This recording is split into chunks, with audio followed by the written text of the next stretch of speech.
¿Qué tal amigos? ¿Cómo están? Dios les bendiga. Bienvenidos a nuestro programa Palabras de Vida. En esta oportunidad, permítanme compartir con ustedes otra reflexión, siempre basados en la Biblia, en la Palabra de Dios, porque consideramos que la Palabra de Dios, la Biblia, es el instrumento que Dios ha dejado al hombre, a través del cual él puede conocer su voluntad, sus pensamientos y las cosas que Dios ha planeado hacer en la tierra para el tiempo futuro.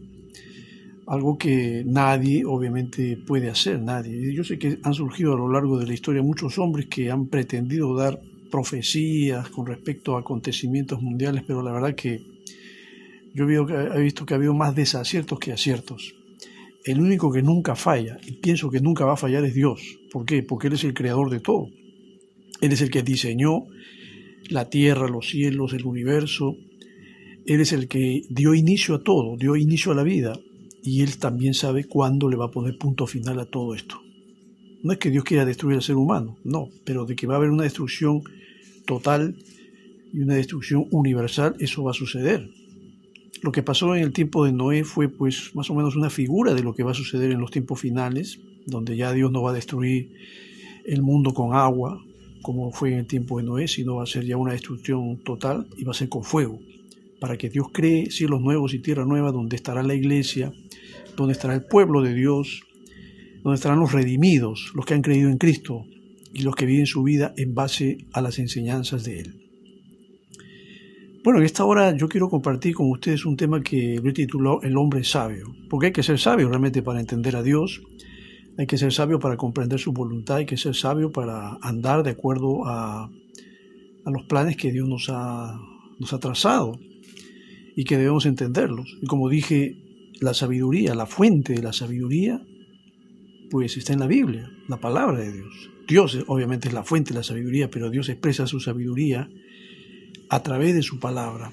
Y a nosotros los hombres nos corresponde escudriñarla, nos corresponde investigar, indagar, meternos en el texto bíblico para poder entender y comprender las cosas que Dios quiere enseñarnos y hablarnos. Quiero leer dos versículos que están en Efesios capítulo 5, versos 15 y 16, que dice: mirad pues con diligencia cómo andéis, no como necios, sino como sabios, aprovechando bien el tiempo, porque los días son malos.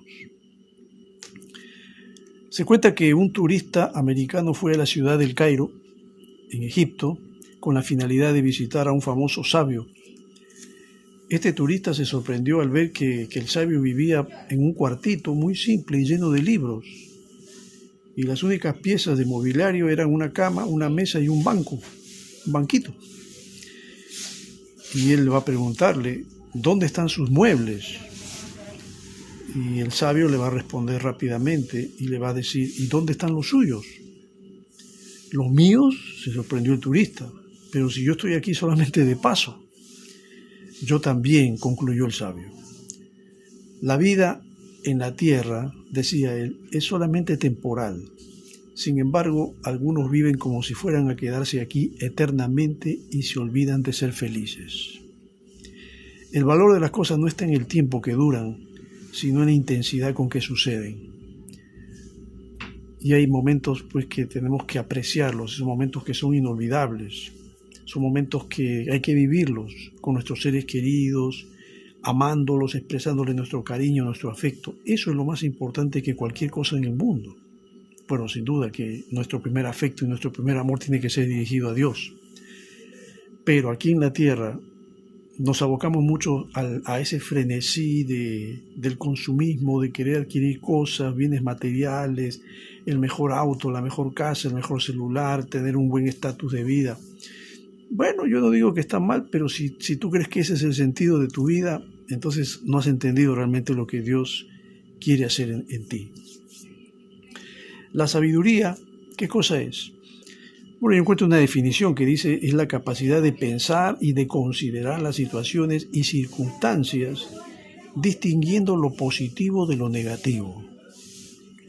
La capacidad que tenemos para pensar, para considerar las situaciones, los momentos en que podemos estar viviendo, las circunstancias, y hay que saber distinguir lo positivo de lo negativo. Hay que sacarle lo mejor a esa situación que sea para nuestro provecho. Tú me dirás, ¿qué situación? Bueno, cualquier situación que tú tengas que enfrentar en la vida. Puede ser en el ámbito del matrimonio, puede ser en el ámbito de los negocios, puede ser en tu propia relación con Dios, en tu relación con tus hijos. En fin, la sabiduría se aplica en todos los aspectos.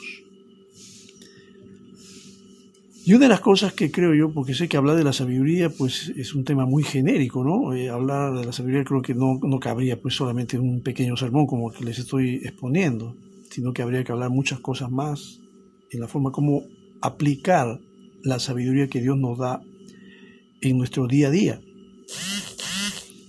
Una de las cosas que creo yo que el sabio hace, el hombre sabio, y esto lo vemos en la vida de Jesucristo, por ejemplo, es que el sabio sabe liberar su corazón de odio. No es alguien que alberga resentimientos, no. Pueden haberlo ofendido, pueden haber dicho cosas de él, pueden haberlo insultado, agredido, qué sé yo. Pero no es un tipo que está guardando resentimientos, ni mucho menos con un afán de venganza. Porque él sabe que eso no condice con la vida de un creyente en Dios, obviamente. Pero déjame decirte que hay mucha gente que vive guardando resentimientos y rencores y odios por muchos años. No saben perdonar. Jesucristo dijo allí en Mateo 5:43 en adelante, oíste que fue dicho, amarás a tu prójimo y aborrecerás a tu enemigo.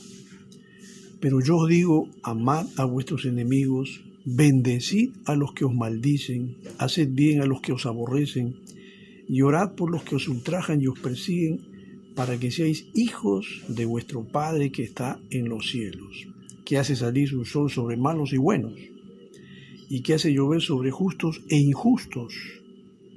Porque si amáis a los que os aman, ¿qué recompensa tendréis? ¿No hacen también lo mismo los publicanos? Y si saludáis a vuestros hermanos solamente, ¿qué hacéis de más? ¿No hacen también así los gentiles? Sed pues vosotros perfectos, como vuestro Padre que está en los cielos es perfecto. Yo destaco acá algunas cosas importantes que el Señor dice acá, algo que obviamente en nuestra humana naturaleza sería difícil, no imposible, pero sí difícil, es amar a nuestros enemigos. Yo sé que esto que escucha a alguien que seguramente tiene rencor, resentimiento u odio hacia alguien, seguramente que no lo va a querer aceptar. Está diciendo acá, ama a tu enemigo. No solamente eso, mira lo que dice, bendice al que te maldice. Yo le pregunto a usted, amigo, hermano que me escucha, ¿usted bendice a los que le maldicen a usted? ¿Usted le hace el bien a los que le aborrecen? ¿Usted está orando por los que a usted lo ultrajan y lo persiguen, lo acosan? ¿Usted ora por ellos? De seguro que debe haber gente, y tampoco quiero decir que no, debe haber muchos hermanos, conozco hermanos que ellos me han contado historias que son dolorosas, pero que ellos en su corazón están orando por esas personas que les hicieron daño. Y están orando no para que el Señor los castigue, no hacen esas oraciones imprecatorias que encontramos muchas veces en los salmos, no. Ellos están orando para que esas personas se arrepientan de sus pecados y se conviertan a Dios. Y es el ejemplo que nosotros recibimos de Dios. ¿Sabe por qué? Porque la Biblia dice que el Padre, o sea, nuestro Dios, que está en los cielos, hace salir el sol sobre malos y buenos. Él hace llover sobre los justos e injustos. Mira, y yo te aseguro que hay mucha gente que odia a Dios, hay mucha gente que no cree en Dios, hay mucha gente que se ríe y se burla de Dios. Y sin embargo, esa gente está experimentando la bendición de Dios. El hecho mismo de haberte levantado hoy día sano, que puedes respirar y tienes un trabajo y tienes un pan que comer, es una bendición de Dios. Sí, pero hay mucha gente que tiene esto y se queja de la vida, se queja de que no les va bien, no les pagan bien, que el sueldo es muy poco, que la situación de ellos es difícil, que no, hay quejas. Mientras otros no tienen trabajo, mientras otros tienen dificultades para llevar un pan a la casa. Hay otros que sí tienen todo eso, pero se quejan porque quieren mejorar su condición y hasta maldicen a Dios. Y dicen, Dios no me ayuda, Dios no está conmigo, esto que lo otro. ¿Y qué pasaría si Dios te quita todo eso que tienes? ¿Qué harías? Que Dios no lo quiera, ¿no? Yo te pregunto simplemente, ¿qué pasaría si tú llegas a esa condición de otros que no tienen trabajo, que están enfermos y no tienen ni un pan que comer? ¿Pensarías igual? ¿O te quejarías mucho más?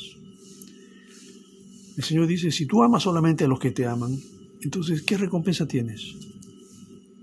Porque también esto hacen los publicanos. Los publicanos, tú sabes, eran los cobradores de impuestos en ese tiempo que odiaban eran odiados por los judíos, porque trabajaban para Roma, para el Imperio Romano. Y los publicanos también eran hombres que aman a los suyos. Y si ustedes saludan solamente a los hermanos, a los que les saludan, ¿qué están haciendo de más? Pregunta el Señor. También eso hacen los gentiles. Los gentiles, bueno, en ese tiempo eran los no judíos, los que no practicaban el judaísmo. Entonces el Señor enseña, con la doctrina que nos da a entender, que hay que ser perfectos. Perfecto no está diciendo que no tengas ninguna falla ni error, aunque eso sería lo ideal, ¿no? Pero está hablando aquí el Señor de que tú tienes que llegar a un estado de tu vida de madurez espiritual, en que tú puedas asimilar esto y aplicarlo en tu vida. El único perfecto, obviamente, que es nuestro Padre que está en los cielos.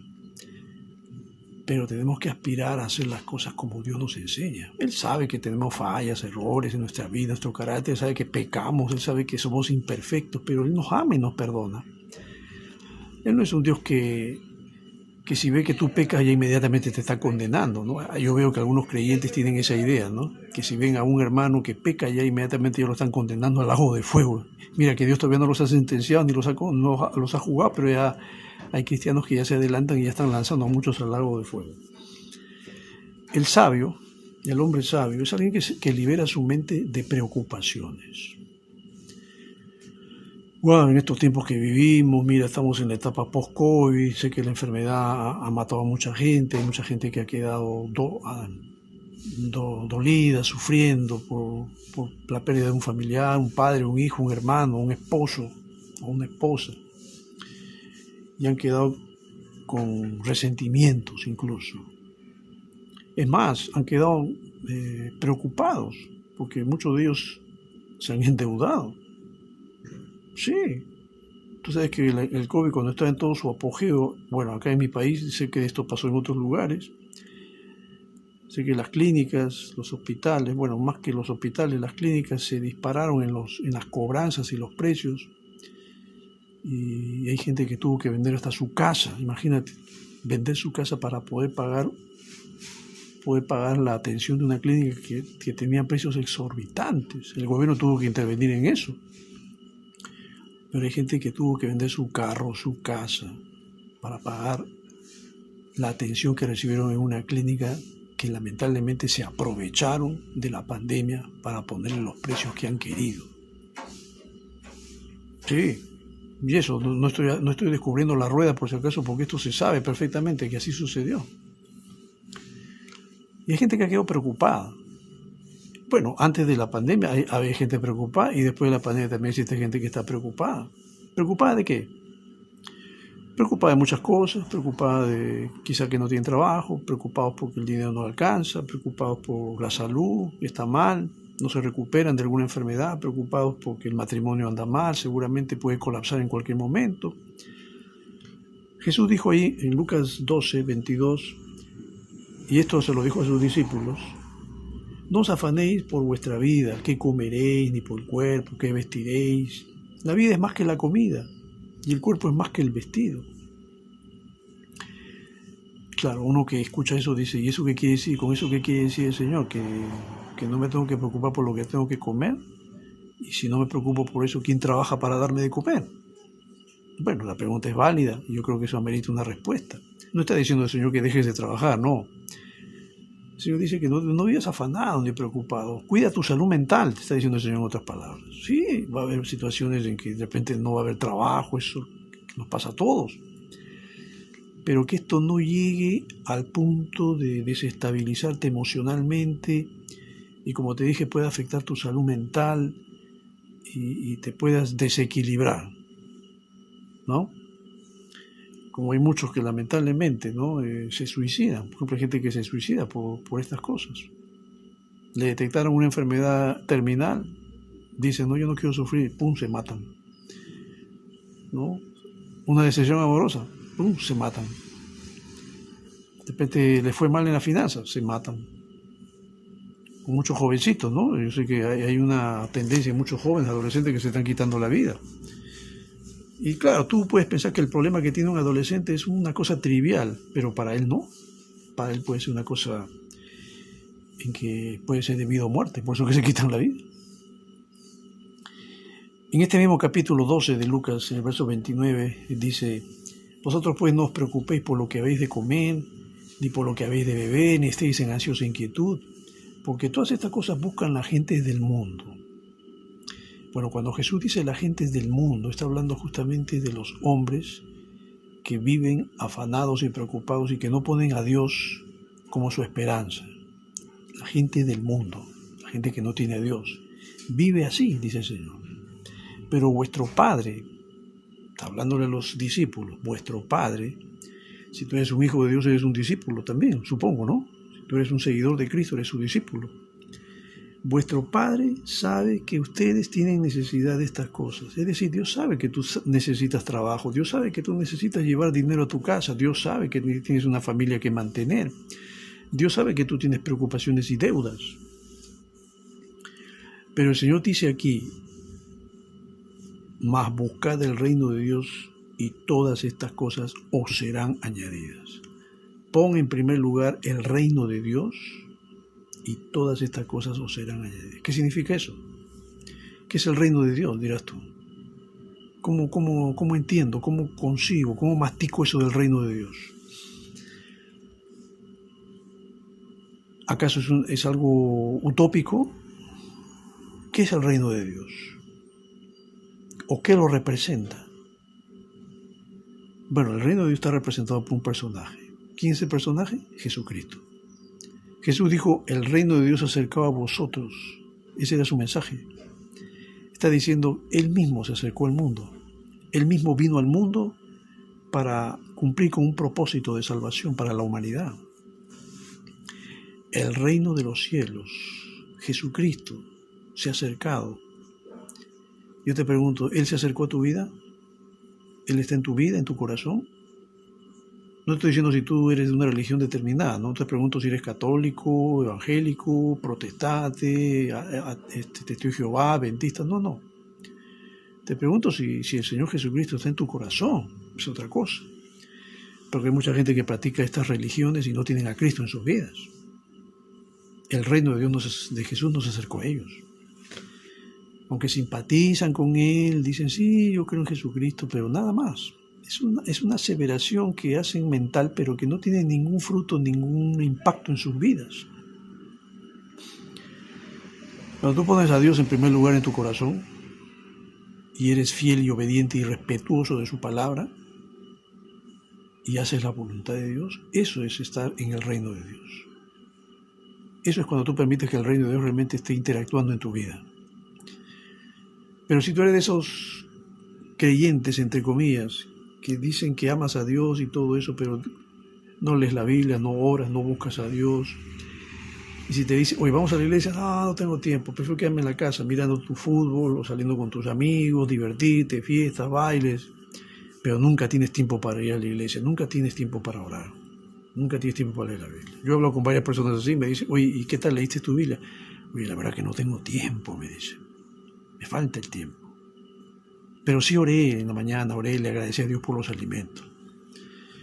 Pero mira, cuando yo los veo a veces, y no es por juzgar ni hablar, por eso que no doy nombres, los veo que están con los amigotes, si tienen tiempo para ir a la fiesta, si tienen tiempo para esos compromisos sociales, si tienen tiempo para ir al estadio a ver su equipo favorito de fútbol, pero no tienen tiempo para buscar a Dios.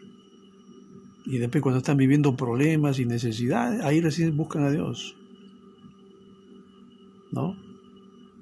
Es decir, yo creo que hay mucha gente que quiere un Dios que les dé las libertades, les permita granjearse un poquito con las cosas del mundo, que les permita una canita al aire. Y después dice, ya el domingo me voy a la iglesia y me voy a arrepentir. Es la manera como hay gente que concibe a Dios. Quieren un Dios. Ellos no quieren ajustarse a la voluntad de Dios, sino quieren que Dios se ajuste a la voluntad de ellos. Y las cosas no marchan así. El hombre sabio, como ya te dije, es un hombre que no tiene odio, es un tipo que no tiene preocupaciones, o las tendrá, pero las domina. Pero es alguien que también vive de forma simple. Proverbios 23:4 dice: no te afanes por hacerte rico, sé prudente y desiste. 1 Timoteo 6:8 dice Pablo: así que teniendo sustento y abrigo estemos contentos con esto. Imagínate, Pablo está diciendo, mientras tengas la comida y una chompa para abrigarte, contento con eso. O si tienes un techito donde vivir, conténtate con eso. Pero eso dile al tipo que solamente busca lo material y busca la riqueza y cree que el sentido de la vida es ese. Él te va a decir, oye, que con un plato de comida y un abrigo voy a estar contento. No, yo no estoy contento con eso. Yo quiero mucho más. Yo quiero vivir bien, quiero tener una casa grande, hermosa, quiero tener una piscina, quiero tener un penthouse, quiero tener un carro último modelo, quiero viajar por todo el mundo, quiero tener dinero, quiero tener riquezas. Entonces ya te das cuenta de dónde está su Dios verdadero. Su Dios es el dinero. Pero no valoran esto. No valoran esto porque creen que el dinero vale más que la vida incluso. Es más, sacrifican su vida por dinero. Y te das cuenta entonces que decirle a ellos que vivan de forma simple no va con ellos. Ellos quieren escalar y vivir en los mejores estatus de la sociedad. Hay quienes lo hacen y lo logran, y hay quienes se afanan por hacerlo y no logran absolutamente nada de eso. Y viven preocupados y viven frustrados porque no han podido lograr lo que ellos deseaban en la vida. Vivir en forma simple no significa que seas un conformista, no, sino que aprendas a contentarte con lo que Dios te ha dado. Si hoy día de repente no estoy viviendo en una casa lujosa, vivo en una casa sencilla, no vivo en un penthouse, vivo en una casa pequeña, pero yo le agradezco a Dios porque sé que hay otros que viven peor que yo, en peores condiciones, hay otros que no tienen techo, viven en las calles. Sí. Y tienes que ser agradecido a Dios. Claro que si Dios te bendice con algo más que eso, agradécele también. Pero no vayas a caer en el error como caen muchos, de decir, esto yo lo logré con mi capacidad, con mi habilidad. Esto lo hice yo porque tengo mi título, mi profesión y porque me lo merezco, ¿no? Hay esa tendencia en la psicología de decirle a la gente, esto es tuyo porque te lo mereces. Sí, relativamente te lo mereces, pero en realidad nosotros no merecemos nada.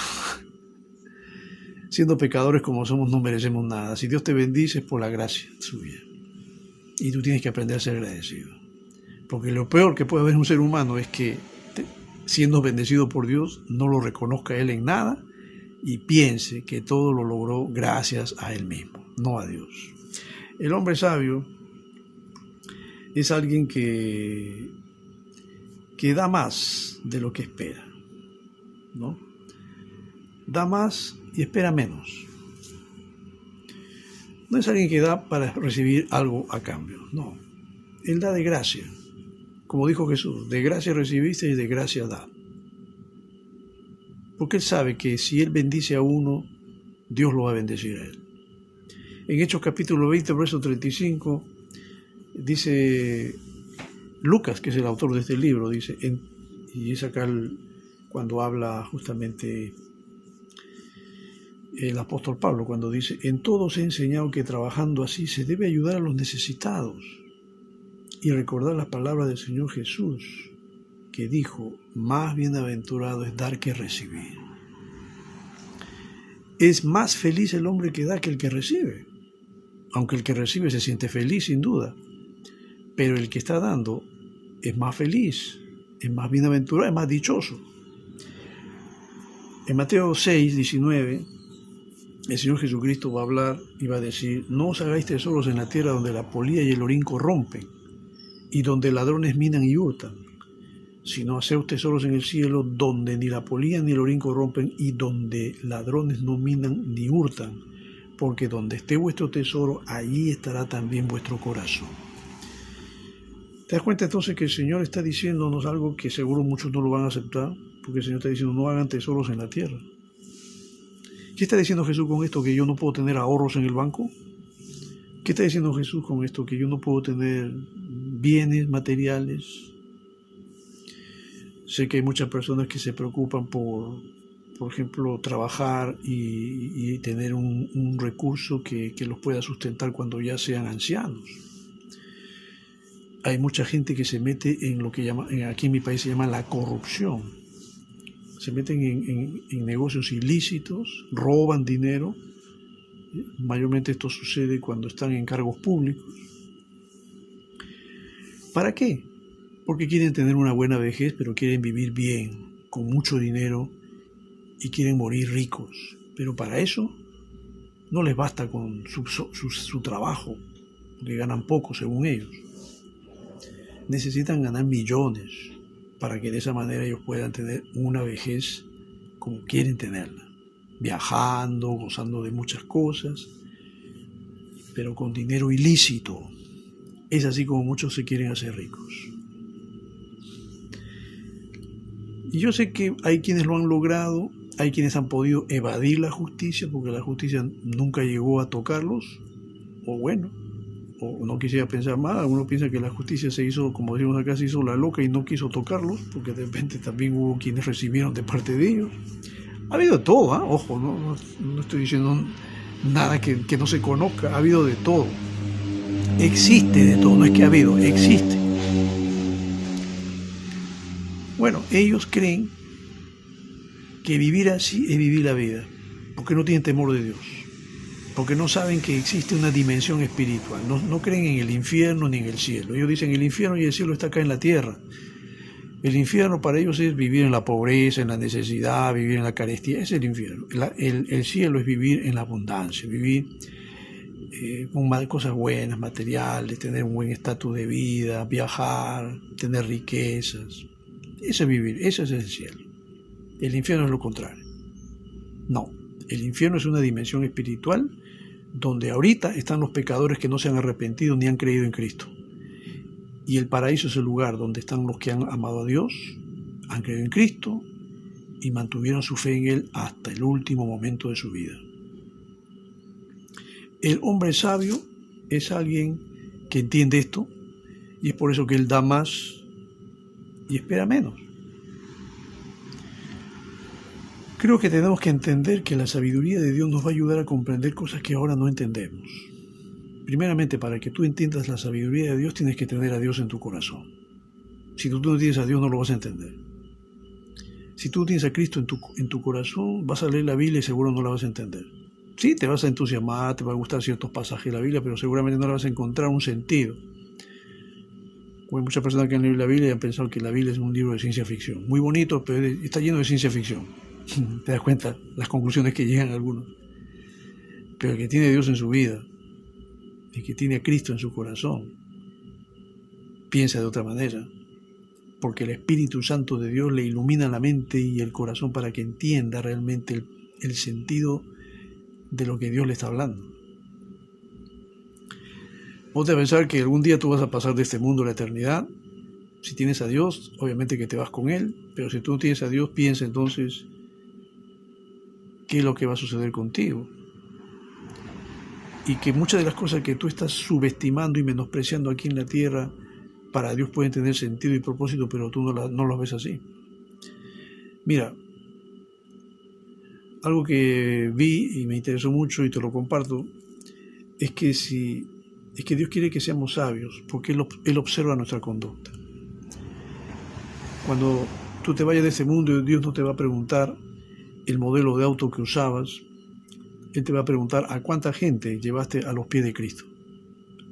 Dios no te va a preguntar los metros cuadrados de tu casa, Él te va a preguntar cuánta gente recibiste en ella. Él no te va a preguntar la marca de la ropa en tu armario, Él te va a preguntar a cuántos ayudaste a vestirse. Él no te va a preguntar cuán alto era tu sueldo, Él te va a preguntar si vendiste tu conciencia para obtenerlo. Dios no te va a preguntar cuál era tu título, te va a preguntar si hiciste tu trabajo con lo mejor de tu capacidad. Dios no te va a preguntar cuántos amigos tenías, te va a preguntar cuánta gente te consideraba su amigo. Dios no te va a preguntar en qué vecindario vivías, Él te va a preguntar cómo tratabas a tus vecinos. Él no te va a preguntar el color de tu piel, te va a preguntar por la pureza de tu interior. Dios no te va a preguntar por qué tardaste tanto en buscar la salvación. Él te quiere llevar con amor a su casa en el cielo y no a las puertas del infierno. Pero si tú desprecias la oportunidad de salvación, no le vas a echar la culpa a Dios, ni al vecino, ni a tus familiares, ni a nadie. El único responsable de eso eres tú. Yo te aseguro que hay mucha gente en el infierno que debe estar lamentándose haber desaprovechado la oportunidad de salvación, pero ya es demasiado tarde y las quejas ahí ya no tienen sentido. Hay que aprovechar el tiempo. El sabio es alguien que sabe aprovechar el tiempo, sabe redimir el tiempo. La palabra redimir significa rescatar al que está cautivo pagando una cantidad por ello. Redimir es dejar libre una cosa hipotecada o empeñada. Antiguamente se usaba mucho esa expresión. Jesús vino a redimir nuestros pecados, vino a redimirnos de la esclavitud. Él pagó el precio para que nosotros seamos libres. ¿Con qué pagó el precio de nuestra redención? Con su propia sangre. Eso es rescatar, eso es redimir, rescatar al que está cautivo pagando una cantidad por ello. Y lo que pagó Jesús por ti y por mí es su vida para que tú seas salvo. El hombre que no tiene a Dios no lo entiende. El que tiene a Cristo en su corazón comprende la magnitud de ese sacrificio. Y el apóstol Pablo dice que hay que redimir el tiempo. Redimir el tiempo implica el liberarlo de las cosas que no convienen o no edifican e invertirlo en lo que realmente edifica y honra a Dios. Pablo dice en 2 Timoteo 4, versículo 1, dice: te encarezco delante de Dios y del Señor Jesucristo, que juzgará a los vivos y a los muertos en su manifestación y en su reino, que prediques la palabra, que instes a tiempo y fuera de tiempo, redarguye, reprende, exhorta con toda paciencia y doctrina, porque vendrá tiempo cuando no sufrirán la sana doctrina, sino que teniendo comezón de oír, se amontonarán maestros conforme a sus propias concupiscencias y se apartarán de la verdad del oído y se volverán a la fábula. Pablo está diciéndole a Timoteo, que era un joven pastor, le está diciendo que Dios va a juzgar a los vivos y a los muertos. ¿Cuándo? En la manifestación, cuando Él venga. Y Pablo le dice a Timoteo: no pierdas tu tiempo, predica la palabra, insta a tiempo y fuera de tiempo, redarguye, reprende, exhorta con toda paciencia y doctrina. Pablo le está diciendo a Timoteo: emplea tu tiempo en algo bueno, positivo, en ayudar a otros a conocer a Dios. Esto que estoy compartiendo contigo, la intención que tengo al hacerlo es que tú conozcas al Dios verdadero, que se reveló a través de una persona, que es Jesucristo, y que tú puedas tener una experiencia personal con Cristo, que abras la puerta de tu corazón para que Cristo entre en tu vida y para que haga de ti un hombre, una mujer nueva, una nueva criatura, como dice Pablo en 2 Corintios 5:17, de modo que si alguno está en Cristo, nueva criatura es, las cosas viejas pasaron, y aquí todo es hecho nuevo. El hombre que tiene a Cristo es una nueva criatura, es una nueva creación, nuevos valores, nuevas motivaciones y un nuevo estilo de vida que va de acuerdo con la voluntad de Dios. Esto lo entiende solamente aquel que volvió a nacer, espiritualmente hablando. La pregunta que le hizo Nicodemo a Jesús: ¿cómo puedo volver a nacer? Soy viejo. No está diciéndole Jesús: entra nuevamente al vientre de tu mamá y sal. No, es un nacimiento espiritual. El nacimiento espiritual, cuando tú dejas que Cristo entre en tu corazón y tú lo aceptas como tu Señor y Salvador, ahí estás volviendo a nacer. Ese es tu segundo nacimiento, pero que es el que más vale, porque ese segundo nacimiento te va a llevar a la vida eterna. Cristo dijo: yo he venido para que tengan vida y vida en abundancia. Y yo espero que tú tomes esa decisión, y si lo haces, entonces tú vas a ser un hombre sabio, porque vas a empezar a vivir de acuerdo con la voluntad de Dios, y la voluntad de Dios es agradable y perfecta, y el plan de Dios es llevarte a la vida eterna. Espero que lo entiendas. Te agradezco por el tiempo que me has dado para compartir contigo esta enseñanza. Que Dios te bendiga.